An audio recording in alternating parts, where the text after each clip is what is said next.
1980s की Vietnam में जब देश नया नया रिफॉर्म से गुजर रहा था, तब एक लड़की थी जिसका एक छोटा सा कॉस्मेटिक्स का स्टोर था।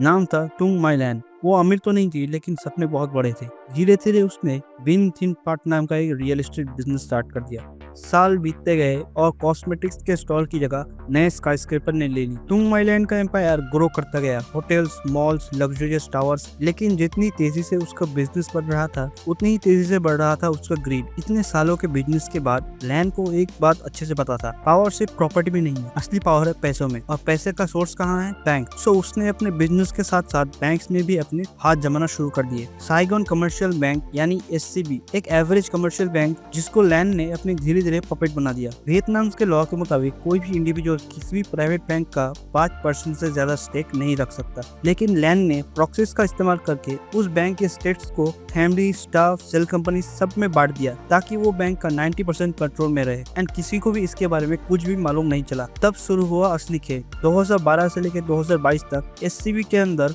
एक बहुत ही बड़ा साइलेंट स्कैम चलता रहा। 2500 से भी ज्यादा फेक लोन्स अप्रूव किए गए बहुत सारे कंपनीज को। ऐसे कंपनीज जिनका कोई एम्प्लॉय नहीं था, जिनका कोई काम नहीं था, सिर्फ नाम था। पर इतने सारे कंपनीज के ओनर कौन था? वेल, लैंड खुद ही। इन लोन्स के पैसे कभी वापस नहीं आए, क्योंकि वापस आने का कोई सवाल ही नहीं था। ये सारे पैसे डायरेक्टली जा रहे थे लैंड के पर्सनल वॉलेट में। 10 साल के अंदर 304 ट्रिलियन वियतनामी डॉलर यानी करीब 12.5 बिलियन डॉलर्स गायब हो गए। पर आखिर सोचने वाली बात तो ये है कि बैंक में तो और भी बहुत सारे बोर्ड मेंबर्स, वर्कर्स थे, उन लोगों ने कुछ किया क्यों नहीं? वेल, लैंड के पास इसका बहुत ही सिंपल जवाब है। बोर्ड मेंबर्स, रेगुलेटर्स, ऑडिटर, अगर कोई भी कुछ भी सवाल उठाता तो उसको पैसे देकर चुप रखा जाता था। बैंक के सारे मैनेजर्स को हटा के पर्सनल और ट्रस्टेड मेंबर्स को रख दिया गया। पर 2016 में स्टैब्लिश होने वाला blazing furnace anti corruption campaign, जो कि वियतनाम के कम्युनिस्ट पार्टी ने स्टार्ट किया था, 2021 में और भी बहुत बड़ा हो गया, जिसकी वजह से अक्टूबर 2022 में टुंग माइलैंड फाइनली पकड़ी गई।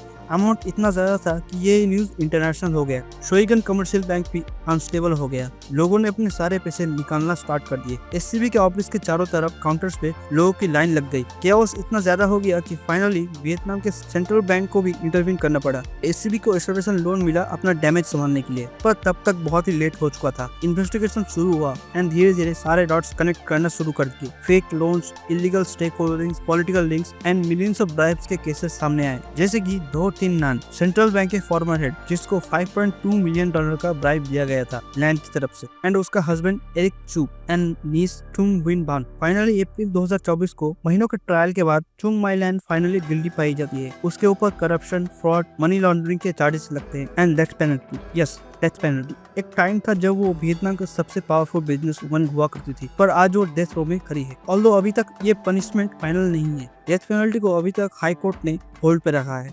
उसके साथ साथ ही और भी 84 लोगों को सजा मिली। बैंकर्स, रेगुलेटर्स, ऑडिटर, ये सब एक बहुत ही बड़े स्कैम में जुड़े हुए थे।